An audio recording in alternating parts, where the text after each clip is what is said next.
எங்க அக்கா மேல உண்மையா பாசம் வச்சிருக்கிறது நான் மட்டும்தான். நீ என்னதான் பாசம் வச்சிருந்தாலும் அவளை நல்லா பாத்துக்கிறது நான் மட்டும்தான்.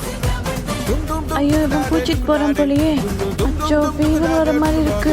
அப்படியாம்மா? என்ன இப்படி கொதிக்குது? நீ வேலையெல்லாம் செய்ய வேண்டாம், நான் செஞ்சுக்கிறேன். நீ வாமா, சுட தண்ணி மாத்திரை போடுமா. உனக்கு உடம்பு சொல்லுங்க, உங்க வீட்டுல இருந்து கால் பண்ணி ஒருத்தன் எப்படி இருக்குன்னு கேட்டாங்களா?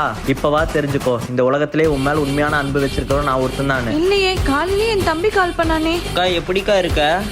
நான் நல்லா தான்டா இருக்கேன். நீ எப்படி இருக்க? நானும் நல்லா இருக்கேன்க்கா. நான் நல்லா இருக்கேன்னு சொன்னது காரணம் நம்ம அக்காவுக்கு உடம்பு சரியில்லையே, நாம கஷ்டப்பட கூடாதுன்றக்காங்க.